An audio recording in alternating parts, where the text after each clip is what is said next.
안녕하세요. 불교여정TV입니다. 오늘은 2부 37화로 불교와 언어, 특히 공의 언어에 대해 함께 탐구해 보겠습니다. 언어는 인간의 삶에서 없어서는 안 될 중요한 도구입니다. 우리는 언어로 생각하고, 언어로 소통하며, 언어로 세상을 이해합니다. 하지만 불교에서는 언어에 대해 매우 독특한 관점을 제시합니다. 부처님께서는 언어의 한계를 깊이 통찰하셨습니다. 언어는 진리를 가리키는 손가락과 같아서 손가락 자체가 진리는 아니라고 말씀하셨죠. 특히 공의 개념을 언어로 설명하는 것은 더욱 어려운 일입니다. 공이란 무엇일까요? 공은 비어있음을 의미하지만 단순히 아무것도 없다는 뜻은 아닙니다. 공은 모든 현상이 독립적으로 존재하지 않으며 상호의존적으로 연결되어 있다는 깊은 진리를 나타냅니다. 잠시 명상을 통해 이를 직접 체험해 보겠습니다. 편안한 자세로 앉아주세요. 허리를 곧게 세우고 어깨에 힘을 빼주세요. 눈을 감고 자연스럽게 호흡해 주세요. 지금 이 순간 여러분의 마음에 떠오르는 생각들을 관찰해 보세요. 생각이 일어나는 것을 지켜보되 그 생각에 매몰되지는 마세요. 생각이 일어났다가 사라지는 것을 지켜보세요. 생각 자체에는 실체가 없음을 느껴보세요. 생각은 구름처럼 하늘에 나타났다가 사라집니다. 이제 생각뿐만 아니라 감정도 관찰해 보세요. 기쁨이든 슬픔이든 모든 감정이 일시적이며 변화한다는 것을 알아차려 보세요. 천천히 숨을 들이마시고 내쉬면서 모든 현상이 무상하며 공한 성질을 가지고 있음을 직관적으로 느껴보세요. 이제 천천히 눈을 뜨고 일상의식으로 돌아와 주세요. 방금 경험한 명상을 통해 우리는 마음과 생각의 공한 성질을 조금이나마 체험할 수 있었습니다.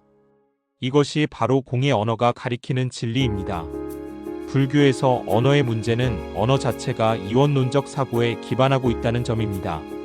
언어는 주체와 객체, 나와 너 이것과 저것을 구분합니다. 하지만 궁극적 실상에서는 이러한 구분이 환상에 불과합니다. 용수보살은 중관학파의 창시자로서 공의 철학을 체계화하셨습니다. 그분은 모든 현상이 연기에 의해 성립한다고 말씀하셨습니다. 연기란 인연에 의해 일어남을 의미합니다. 예를 들어 꽃을 생각해 보세요. 꽃은 씨앗과 물, 햇빛, 흙, 공기 등 수많은 조건들이 만나 피어난 것입니다. 꽃 자체에는 독립적인 실체가 없습니다. 모든 조건들의 상호작용으로 나타난 현상일 뿐입니다. 이런 관점에서 보면 우리 자신도 마찬가지입니다. 나라고 여기는 이 몸과 마음도 수많은 인연의 결합체입니다. 부모님, 음식, 공기, 사회적 관계, 교육, 경험 등이 모여서 지금의 나를 만들어냈습니다. 그렇다면 언어는 어떻게 이러한 공의 진리를 표현할 수 있을까요? 이것이 바로 불교 철학이 직면한 근본적인 딜레마입니다. 부처님께서는 이 문제를 해결하기 위해 방편이라는 개념을 제시하셨습니다. 방편이란 중생을 깨달음으로 이끌기 위한 임시적 수단을 의미합니다. 언어도 마찬가지로 방편입니다. 진리 자체는 아니지만 진리를 가리키는 도구로 사용됩니다. 마치 달을 가리키는 손가락처럼 언어는 공의 진리를 가리키는 방편인 것입니다. 화엄경에서는 이를 더욱 아름답게 표현합니다. 모든 현상이 서로를 비추는 인드라의 구슬과 같다고 말합니다. 하나의 구슬에는 다른 모든 구슬들이 반영되어 있고 그 반영된 구슬들에도 또다시 다른 구슬들이 반영되어 있습니다. 이처럼 모든 존재는 서로 연결되어 있으며 독립적으로 존재하는 것은 아무것도 없습니다. 이것이 바로 공의 진리입니다. 이제 실생활에서 공의 언어를 어떻게 실천할 수 있는지 알아보겠습니다. 첫 번째 실천법은 말할 때 마음 챙김하기입니다. 말하기 전에 잠시 멈추어 보세요. 지금 하려는 말이 정말 필요한 말인지 상대방에게 도움이 되는 말인지 살펴보세요. 말을 할 때도 그 말이 절대적 진리가 아님을 기억하세요. 여러분의 관점에서 본 상대적 진리일 뿐입니다. 상대방의 말을 들을 때도 마찬가지입니다. 그 말 뒤에 숨어있는 마음을 헤아려 보세요. 말 자체에만 집착하지 말고 상대방의 마음을 이해하려 노력해 보세요. 두 번째 실천법은 침묵의 힘을 활용하는 것입니다. 때로는 말보다 침묵이 더 큰 힘을 발휘합니다. 불필요한 말을 줄이고 침묵 속에서 내면의 지혜를 키워보세요. 아침에 일어나서 10분간, 그리고 잠들기 전 10분간 침묵의 시간을 가져보세요. 이 시간 동안 언어적 사고를 멈추고 순수한 의식 상태를 경험해보세요. 세 번째 실천법은 부정언어 사용하기입니다. 공의 진리를 표현할 때는 종종 부정적 표현이 더 적절합니다. 이것도 저것도 아니다, 있지도 않고 없지도 않다는 식의 표현이 그것입니다. 일상에서도 절대적 표현을 피해보세요. 항상, 절대, 틀림없이 같은 단정적 표현 대신 아마도, 그럴 수도 있다, 나의 관점으로는 같은 열린 표현을 사용해보세요. 네 번째 실천법은 연기적 사고 기르기입니다. 어떤 일이 일어났을 때 그 일의 원인을 하나로 규정하지 마세요. 수많은 조건들이 만나서 일어난 결과임을 인식해보세요. 예를 들어 누군가와 갈등이 생겼다면 상대방만 탓하지 마세요. 내가 어떤 역할을 했는지, 어떤 상황적 요인들이 작용했는지 전체적으로 살펴보세요. 다섯 번째 실천법은 언어의 공성 관찰하기입니다. 언어 자체도 공한 성질을 가지고 있습니다. 단어는 소리의 조합이고 문자는 선의 조합일 뿐입니다. 그 자체에는 고정된 의미가 없습니다. 같은 단어라도 상황과 맥락에 따라 다른 의미를 가질 수 있습니다.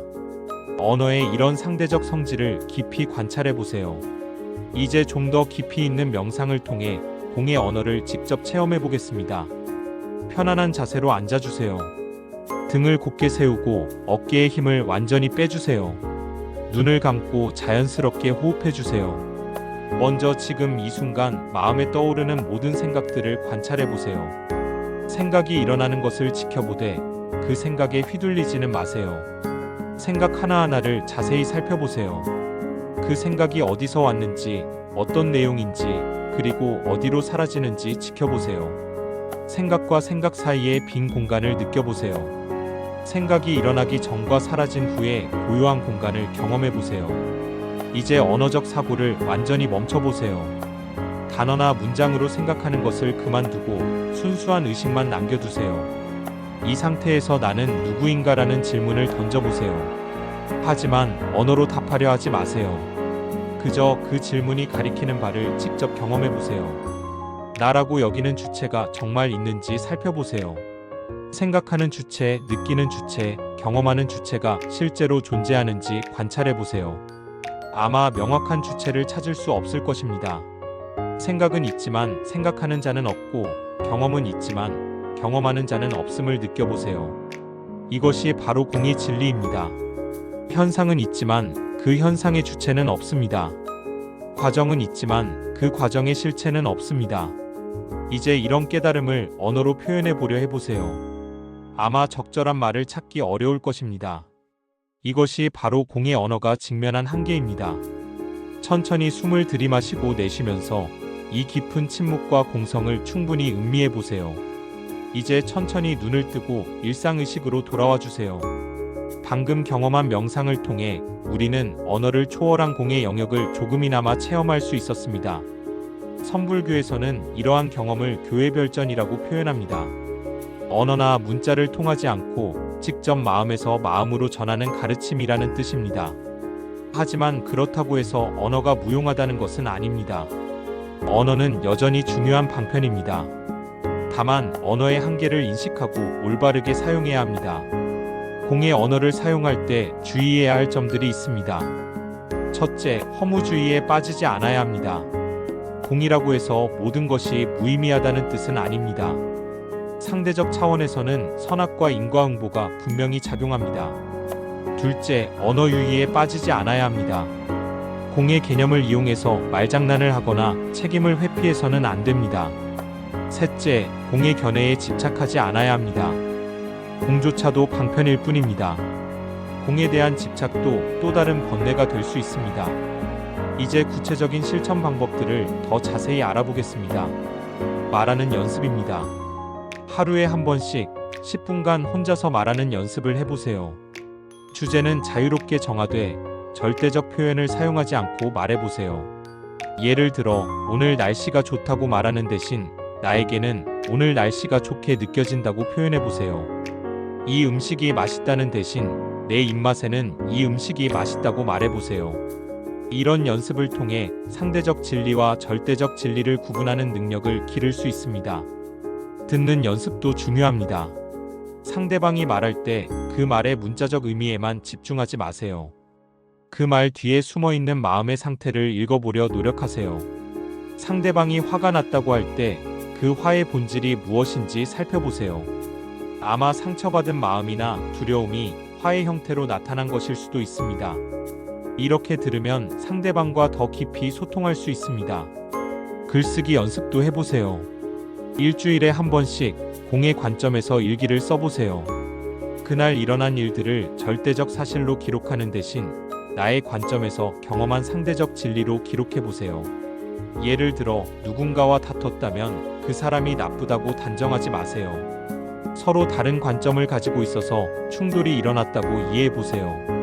이런 글쓰기 연습을 통해 공의 관점이 일상생활에 자연스럽게 스며들게 됩니다. 공의 언어는 또한 자비와 밀접한 관련이 있습니다. 모든 존재가 상호의존적으로 연결되어 있다는 공의 진리를 깊이 이해하면 자연스럽게 자비심이 일어납니다. 남과 내가 본질적으로 다르지 않다는 것을 깨달으면 어떻게 남을 미워할 수 있겠습니까?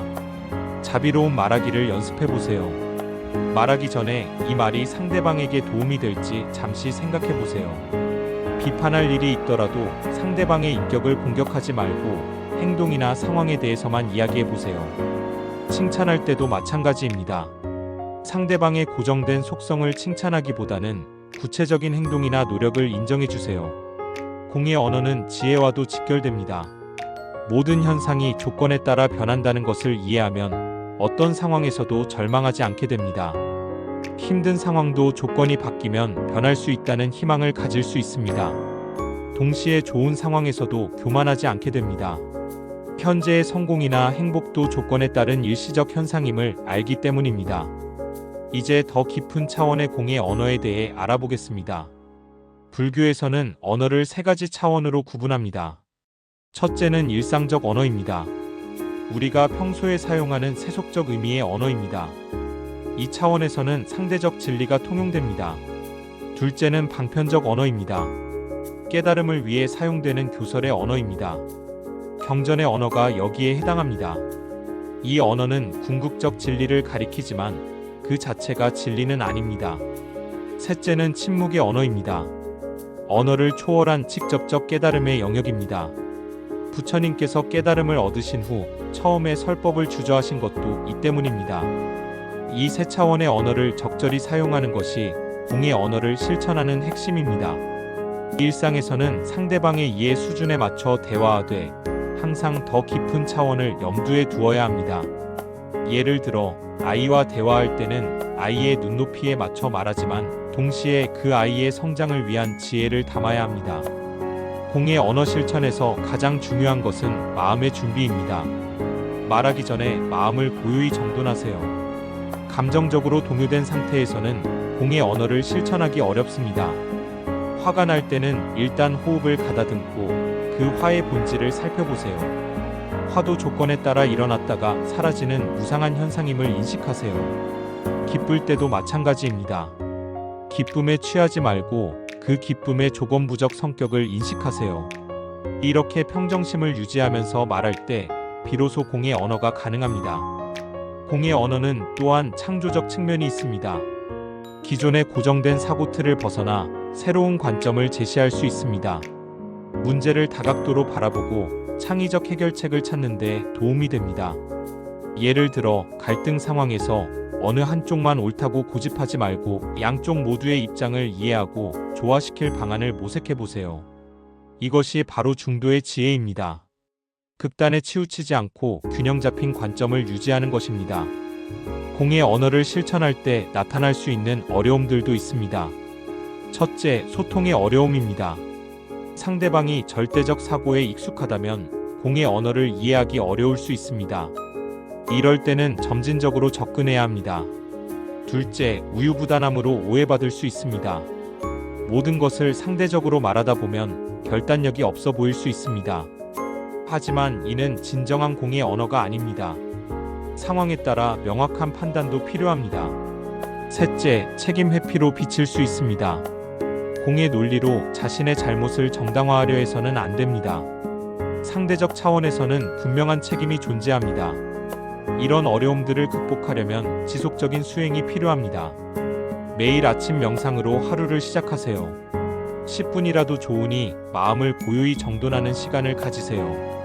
하루 중간중간 마음 챙김을 실천하세요. 말하기 전에 잠시 멈추어 마음을 살피는 습관을 기르세요. 저녁에는 하루를 돌아보며 공의 관점에서 반성해 보세요. 어떤 말과 행동을 했는지, 그것이 공의 정신에 부합했는지 살펴보세요. 공의 언어는 단순한 화법이 아닙니다. 삶 전체를 관통하는 철학이자 수행법입니다. 이를 통해 우리는 더 깊은 지혜와 자비를 기를 수 있습니다. 갈등을 줄이고 이해를 높이며 진정한 소통을 이룰 수 있습니다. 지금까지 공의 언어에 대해 함께 살펴보았습니다. 이론도 중요하지만 실천이 더욱 중요합니다. 오늘부터 일상에서 작은 것부터 실천해 보세요.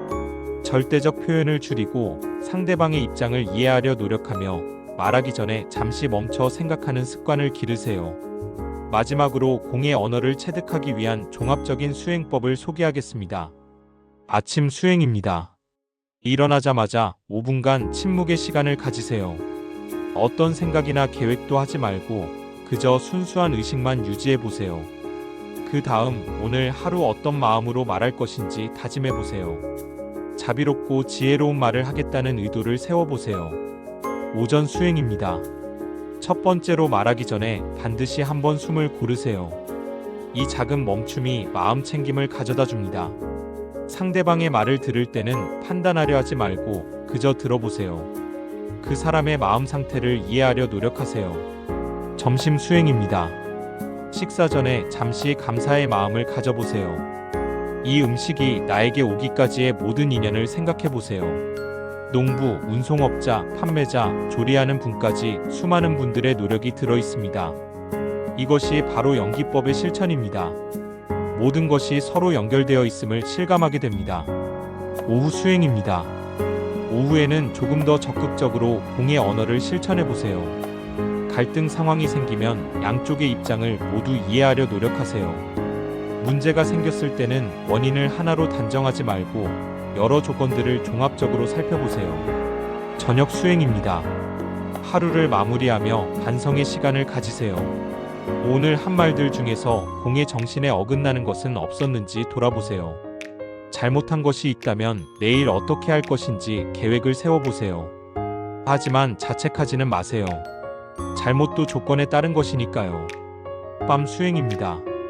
잠들기 전에 다시 침묵의 시간을 가지세요. 오늘 하루의 모든 경험을 내려놓고 순수한 의식 상태로 돌아가 보세요. 내일은 새로운 하루이며 새로운 실천의 기회임을 기억하세요. 이런 하루 수행을 통해 공의 언어가 자연스럽게 몸에 배게 됩니다. 처음에는 어색하고 어려울 수 있지만 꾸준히 실천하면 점차 자연스러워집니다. 공의 언어는 결국 공의 삶으로 이어집니다. 모든 존재가 하나로 연결되어 있다는 것을 말로만이 아니라 삶으로 체현하게 됩니다. 이때 진정한 해탈과 자유를 경험할 수 있습니다. 공의 언어 수행에서 특별히 주의 깊게 살펴보아야 할 영역들이 있습니다. 분노의 언어에서 공성 발견하기. 화가 날 때 우리는 보통 상대방을 비난하는 말을 쏟아냅니다. 하지만 이때야말로 공의 언어를 실천할 절호의 기회입니다. 화가 났을 때 다음과 같이 관찰해 보세요. 지금 내가 느끼는 분노가 정말 실체가 있는 것인지 살펴보세요. 분노의 대상이 되는 상대방이 정말 고정불변한 나쁜 사람인지 생각해 보세요. 대부분의 경우 분노는 조건에 따라 일어났다가 사라지는 일시적 현상임을 알 수 있습니다. 상대방도 그 순간의 조건과 상황에 따라 그런 행동을 한 것이지 본질적으로 악한 존재는 아닙니다. 이런 관찰을 통해 분노의 공성을 체험할 수 있습니다. 분노가 일어나는 것을 막을 수는 없지만 그 분노에 휘둘리지 않고 지혜롭게 대응할 수 있습니다. 슬픔의 언어에서 공성 발견하기. 슬플 때도 마찬가지입니다. 상실의 아픔, 이별의 고통 앞에서 우리는 절망적인 말들을 내뱉기 쉽습니다. 하지만 슬픔 역시 조건에 따라 일어나는 현상입니다. 사랑하는 사람과의 이별이 고통스러운 것은 그 사람에 대한 애착 때문입니다.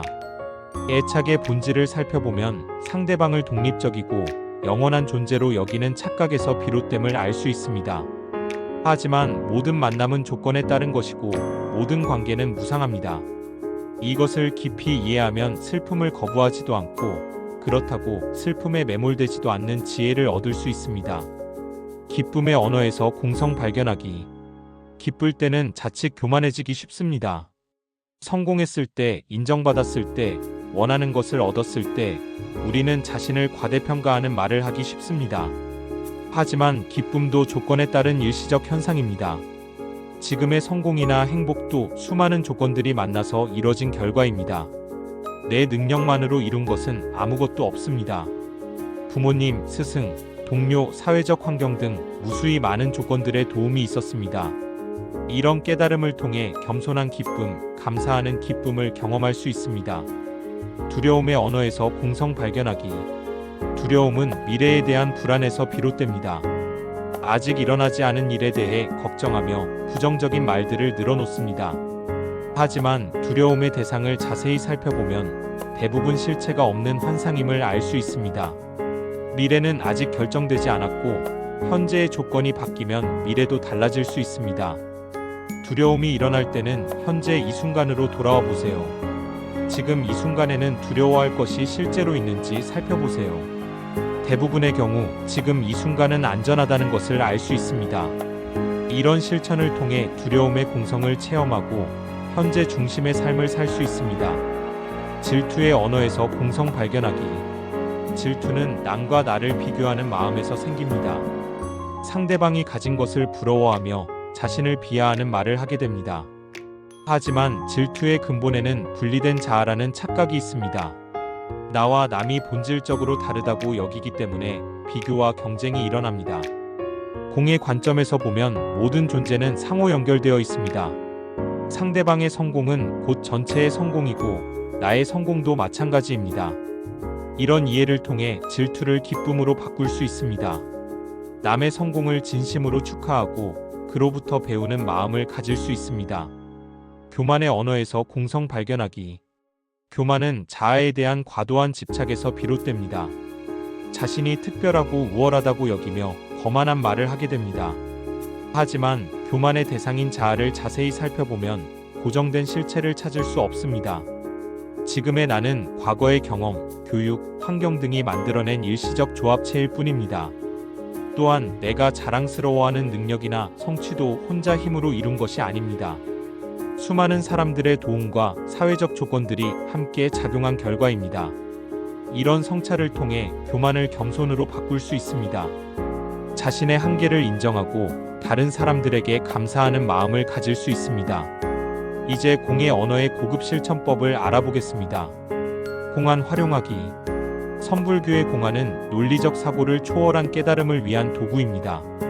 일상 대화에서도 공안의 정신을 활용할 수 있습니다. 예를 들어 누군가 절대적 주장을 할 때 반대 질문을 던져보세요. 그것이 정말 절대적 진리인지 다른 관점은 없는지 생각해 보도록 유도하세요. 하지만 상대방을 농박하려는 마음이 아니라 함께 진리를 탐구하는 마음으로 접근해야 합니다. 역설적 표현 사용하기. 공의 진리는 종종 역설적입니다.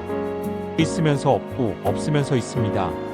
이런 역설적 표현을 적절히 사용하면 상대방의 고정된 사고를 깨우는 데 도움이 됩니다. 예를 들어 성공에 대해 이야기할 때 성공하려면 성공에 집착하지 말아야 한다고 말할 수 있습니다.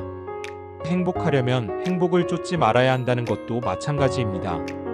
이런 역설적 지혜는 공의 언어의 특징이자 힘입니다. 침묵의 활용. 때로는 말하지 않는 것이 가장 좋은 말입니다.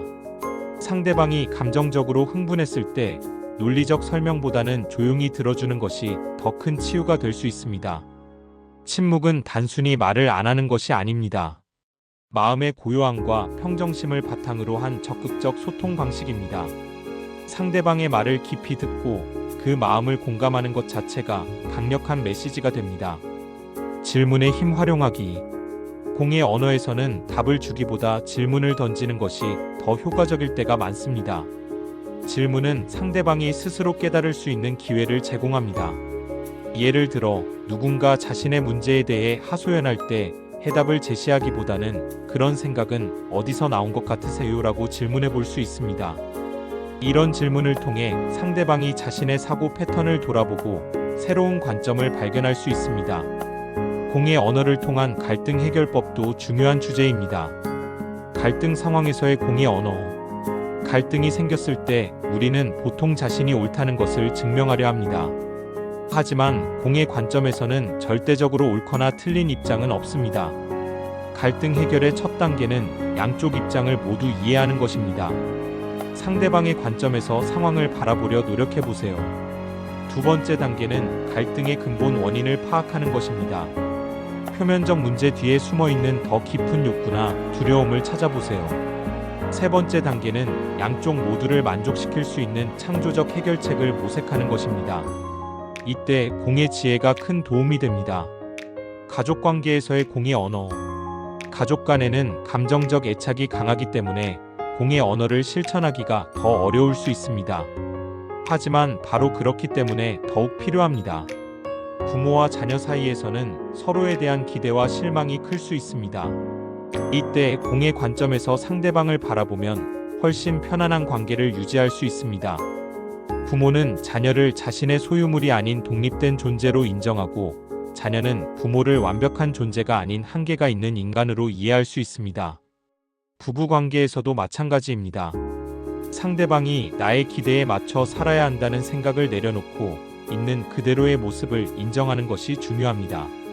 직장에서의 공의 언어. 직장은 경쟁과 갈등이 많은 곳입니다. 하지만 공의 언어를 실천하면 더 조화롭고 효율적인 업무 환경을 만들 수 있습니다. 동료와의 관계에서는 승부욕이나 질투심을 내려놓고 협력하는 마음을 기르는 것이 중요합니다. 다른 사람의 성공을 진심으로 축하하고 실패했을 때는 위로와 격려를 보내는 것이 공의 정신입니다.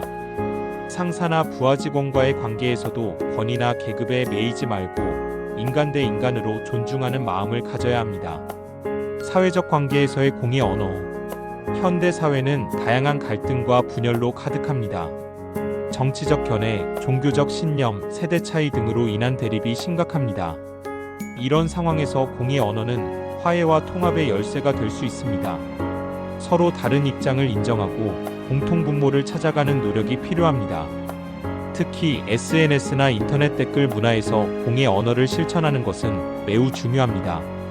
익명성에 숨어 함부로 말하기보다는 상대방도 나와 같은 존재라는 것을 기억해야 합니다. 이제 공의 언어 수행의 단계별 발전 과정을 알아보겠습니다. 초급 단계 인식하기. 공의 언어 수행의 첫 단계는 자신의 말 습관을 인식하는 것입니다. 하루 동안 자신이 어떤 말들을 하는지 관찰해 보세요. 절대적 표현을 얼마나 자주 사용하는지, 상대방의 말을 제대로 듣고 있는지, 감정적으로 반응하지는 않는지 살펴보세요. 이런 관찰을 통해 자신의 언어 패턴을 객관적으로 파악할 수 있습니다. 중급 단계 조절하기. 두 번째 단계는 부적절한 언어 사용을 조절하는 것입니다. 말하기 전에 잠시 멈추어 생각하는 습관을 기르세요. 이 말이 필요한 말인지, 상대방에게 도움이 되는 말인지, 공의 정신에 부합하는 말인지 스스로에게 물어보세요. 처음에는 어색하고 느릴 수 있지만 꾸준히 연습하면 자연스러워집니다. 고급 단계 체득하기. 세 번째 단계는 공의 언어가 자연스럽게 몸에 배는 것입니다. 의식적으로 노력하지 않아도 저절로 지혜로운 말이 나오게 됩니다. 이 단계에서는 상대방의 필요에 따라 적절한 언어를 선택할 수 있습니다. 때로는 직설적으로, 때로는 우회적으로, 때로는 침묵으로 소통합니다. 최고 단계 체현하기. 마지막 단계는 공의 언어가 삶 전체와 통합되는 것입니다. 말과 행동, 생각과 마음이 모두 일치하게 됩니다. 이때는 말하지 않아도 그 존재 자체가 메시지가 됩니다. 평정심과 자비심이 자연스럽게 드러나 상대방에게 안정감을 줍니다. 공의 언어 수행에서 자주 나타나는 장애물들과 극복 방법도 알아보겠습니다. 완벽주의의 함정. 공의 언어를 완벽하게 구사하려는 욕심이 오히려 장애가 될 수 있습니다. 실수를 두려워하여 말을 아예 하지 않거나 지나치게 신중해져서 자연스러운 소통이 어려워질 수 있습니다. 완벽함도 하나의 집착입니다. 실수를 인정하고 점진적으로 발전해가는 마음을 가지세요. 상대주의의 함정. 모든 것이 상대적이라는 공의 가르침을 잘못 이해하여 선악이나 시비를 구분하지 않는 무책임한 태도를 보일 수 있습니다. 공은 상대적 차원의 도덕과 윤리를 부정하는 것이 아닙니다. 궁극적 차원에서는 공이지만 상대적 차원에서는 분명한 인과 법칙이 작용합니다. 지적 교만의 함정. 공의 철학을 지적으로 이해했다고 해서 깨달았다고 착각할 수 있습니다. 이론적 지식과 체험적 깨달음은 다릅니다. 항상 겸손한 마음으로 배우는 자세를 유지하고 일상에서의 실천을 통해 진정한 체득을 이루어가야 합니다. 소극적 태도의 함정. 공의 가르침을 핑계로 적극적인 행동을 회피할 수 있습니다. 모든 것이 공하니까 노력할 필요가 없다는 식의 소극적 태도입니다. 진정한 공의 체득은 오히려 더 적극적이고 자비로운 행동으로 이어집니다. 모든 존재의 고통을 덜어주고 행복을 주려는 보살의 마음이 생겨납니다. 이제 공의 언어를 통한 치유와 성장에 대해 알아보겠습니다. 자기 치유의 언어. 우리는 종종 자신에게 가혹한 말을 합니다. 자책하고 비관하고 절망적인 말들을 내면에서 되뇌입니다. 공의 관점에서 자신을 바라보면 이런 부정적 내적 대화를 바꿀 수 있습니다.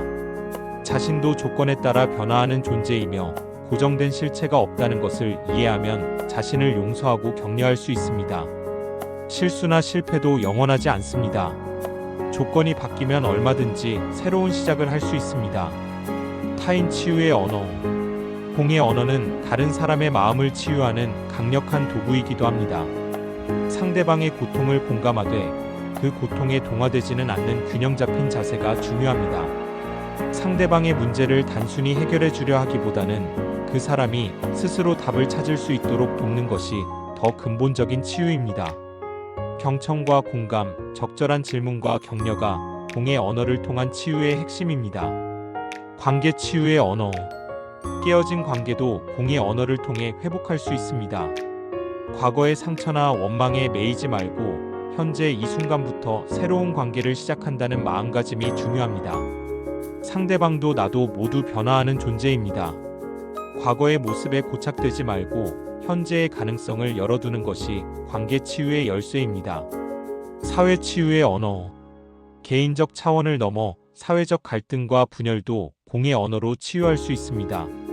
서로 다른 집단이나 계층 사이의 대화에서 공의 정신을 발휘하면 놀라운 변화가 일어납니다.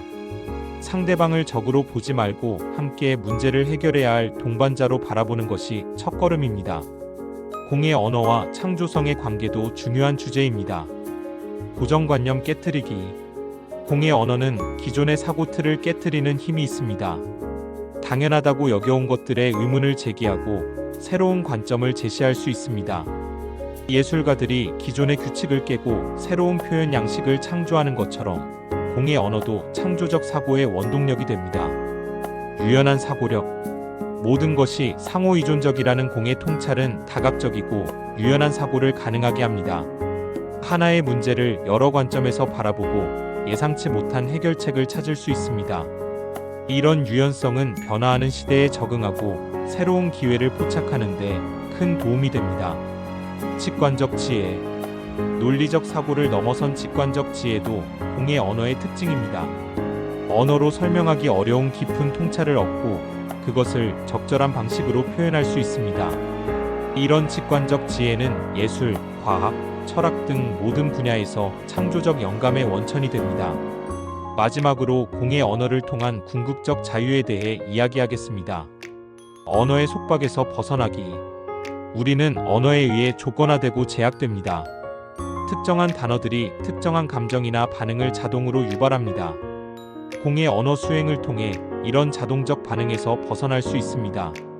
언어를 도구로 사용할 뿐 언어에 휘둘리지 않는 자유를 얻을 수 있습니다. 개념의 감옥에서 벗어나기. 우리의 사고는 대부분 개념과 범주에 의존합니다.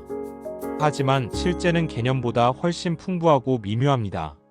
공의 언어는 개념적 사고의 한계를 인식하고 그것을 넘어선 직접적 체험을 가능하게 합니다. 자아의 감옥에서 벗어나기. 가장 근본적인 속박은 자아라는 환상입니다. 나와 남, 주체와 객체의 구분이 모든 갈등과 고통의 원인입니다. 공의 언어를 통해 자아의 공성을 체험하면 진정한 자유와 평화를 얻을 수 있습니다. 더 이상 자아를 지키고 확장하려는 욕망에 시달리지 않게 됩니다. 오늘 우리는 불교와 언어, 특히 공의 언어에 대해 깊이 탐구해 보았습니다. 이론적 이해도 중요하지만 실제 삶에서의 실천이 더욱 중요합니다. 공의 언어는 하루아침에 완성되는 것이 아닙니다. 평생에 걸친 수행과 노력이 필요합니다. 하지만 조금씩이라도 실천해 나가면 반드시 변화와 성장을 경험할 수 있습니다. 무엇보다 중요한 것은 지속성입니다. 매일 조금씩이라도 공의 언어를 의식하고 실천하는 것이 중요합니다. 완벽하지 않아도 괜찮습니다. 실수해도 괜찮습니다. 그 자체도 수행의 일부입니다. 실수를 통해 배우고 실패를 통해 성장하는 것이 공의 정신입니다. 공의 언어를 통해 여러분의 삶이 더욱 평화롭고 지혜로워지기를 간절히 바랍니다. 모든 존재가 고통에서 벗어나 참다운 행복을 누리기를 발언합니다. 오늘 함께 해주신 모든 분들께 깊은 감사를 드립니다. 다음 시간에도 더욱 깊은 불교의 가르침과 함께하겠습니다. 불교 여정 TV와 함께 걸어가는 깨달음의 여정이 계속되기를 바랍니다. 감사합니다.